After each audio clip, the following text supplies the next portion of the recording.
Hello and welcome everyone to my channel. So today's topic is Pierre-Robin syndrome. It is part 2 of developmental anomalies of oral and para-oral structures. So in Pierre-Robin syndromes, some of the synonyms are Pierre-Robin anomalard, Robin sequence and Pierre-Robin malformation. So this syndrome is non-specific anomalard which may occur either as an isolated defect or as a part of a recognized syndrome. So it is very difficult to isolate it. When it's isolated, you will see mutations in the SOS9 gene, but mostly it is a part and parcel of other syndromes like Stickler's syndrome, in which you have abnormal eye, small nose, recessed small lower jaw, flat face, and then there are bone and joint, ear and hearing problem, eyesight problem. This is a defect in the collagen actually. So the Stickler syndrome, you can see Pierre-Robin syndrome with it. Also in velocardiofacial syndrome. Velo is the palate, cardial is the heart, and facial. So all of these are affected. Cleft palate, cyanosis, abnormal facial features, and there are learning difficulties as well.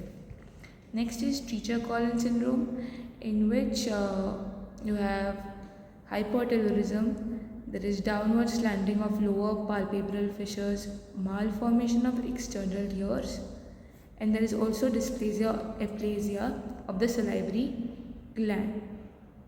There is hypoplasia of the zygomatic bone. We'll come to Treacher-Collins syndrome in the coming lectures. Also, it can be seen as in fetal alcohol syndrome, where there is lower nasal bridge, minor ear abnormalities, indistinct philtrum, micrognathia, which is also a feature in the triad of Pierre-Robin syndrome. There is epicanthal folds. We'll learn about all of these in the coming videos. So what is an anomalard? Now we just said the definition. We just said it is non-specific anomalard. Now anomalard refers to primary malformation, which is the birth defect. It subsequently derived structures changes. So due to the primary defect, the subsequently derived structure changes. So there is one defect which causes other secondary defects it is trying to say. So primary cause will cause secondary cause. Okay, now Pierre-Robin syndrome is characterized by a triad which I was talking about. So there are three things which you have to remember in Pierre-Robin syndrome. This is very important. So first is cleft palate. That is 14 to 91% of the will have fetal malposition of the cleft. So there will be cleft palate present. Then there will be micrognathia or retrognathia. What do you mean by it? The mandible will be placed, this is the maxilla, the mandible will be placed backward, or it will be small compared to the maxilla. And there will be glossoptosis, which is associated with airway obstruction. Now what is glossoptosis? The tongue falls back and causes the air obstruction. So glossoptosis, micrognathia and cleft palate. These are the three things you should remember in Pierre-Robin sequence.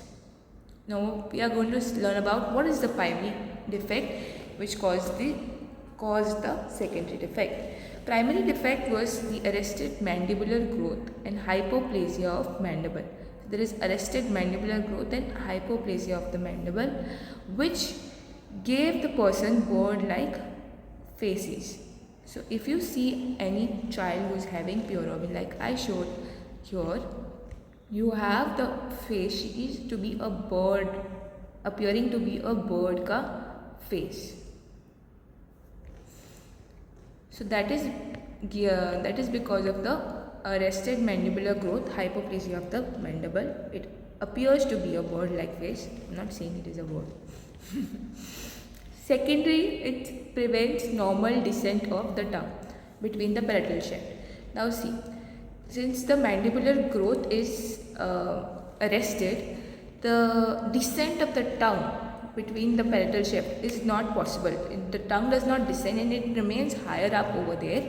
So the palatal shaft, it is not able to fuse. The palatal shelves are not able to fuse together because the tongue is obliterating them, which causes the cleft palate, resulting in fusion of the cleft palate, palatal shelf, which causes cleft palate.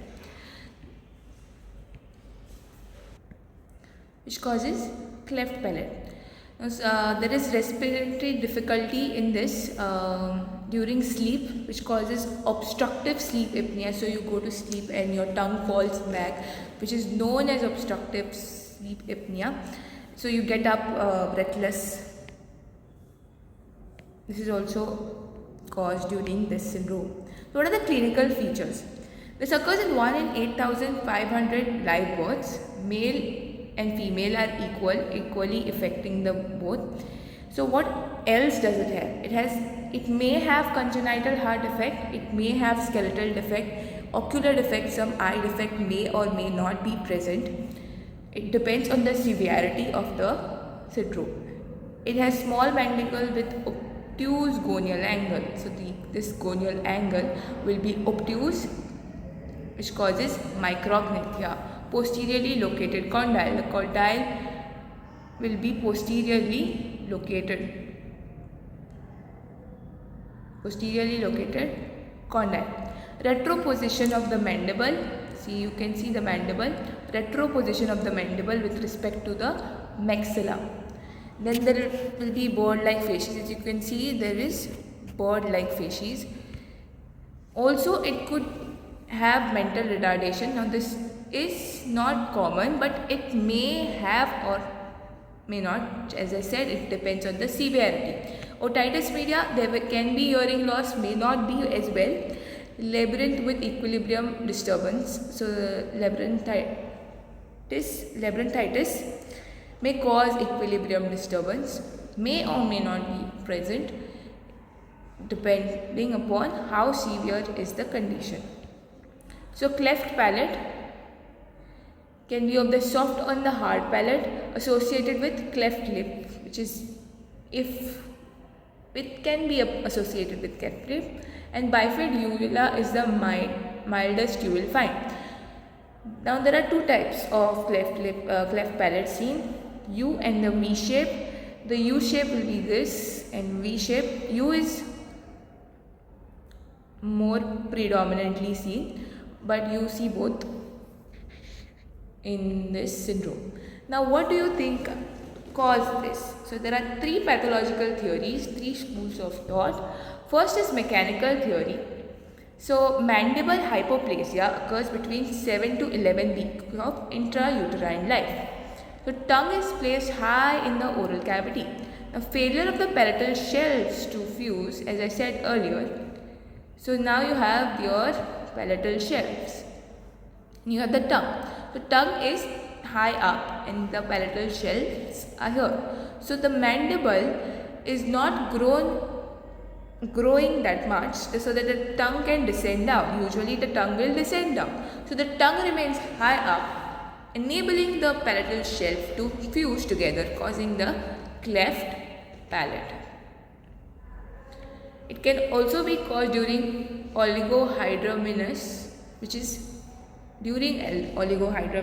lack of amniotic fluid, which causes deformity of the chin. A chin deformity also will cause the tongue will not be able to descend down, hence causing the palatal shelf not to fuse. Failure of the palatal shelves to fuse. Next is neurological maturation theory, which states that delay in the neurological maturation there is delay in the neurological maturation of the tongue, and also the mandible, which causes inability of it in engaging of mandibular exercise in fetus. So the mandible has delayed neurological maturation, which makes us unable to have any exercise in the fetus. Also there is delay of neurological of the tongue musculature and the pharynx, which causes delay in the descent of the tongue, or it prevents the descent of the tongue and causes failure of the palatal shelf to fuse, leading to a cleft palate.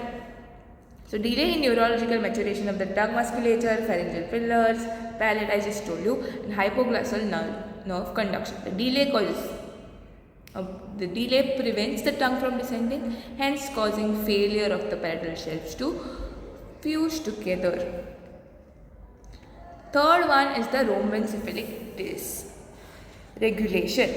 What is rhomboencephalic? Rhomboencephalic basically means the hind brain structures, which is pons, medulla, spinal cord, cerebellum. Now these structures has a lot of motor and regulatory organization. So the motor and regulatory nucleuses are related to these areas. So any problem or any retardation of these areas will cause defect in the ontogenesis, that is the growth of the life. Ontogenesis. So they will cause, it's related to the ontogenesis, which is how the life grows. Okay, so any problem in these will cause, it is not given like what problem, or it is just a theory which is proposed, which says that any problem in the rhomboencephalus will cause problem to the ontogenesis. This is the third theory. So there are three theories, revising all of them. First is mechanical theory, in which there is mandibular hypoplasia, which is not allowing the tongue to descend, hence the palatal shelves do not fuse together, which causes cleft palate. Next is neurological maturation theory, which says that delay in the neurological maturation prevents the tongue from descending, hence there is cleft palate. And the third is rhomboencephalic dysregulation. There are the motor areas and the regulatory areas in the rhomboencephalus. All of these areas are affected, which causes effect in the ontogenesis. Therefore, you have this syndrome. But this syndrome can be associated with other syndromes as well, as I have told in the earlier slide. Next is treatment and prognosis. So what you will do to treat this defect, this multidisciplinary approach, if there is airway obstruction, you can have surgical intervention. And if there is mild cleft, you can have obturators for feeding. And these are some of the obturators used during a cleft palate. You can see these. That's it. I feel it's enough for peer robbing. Thank you for your patient hearing.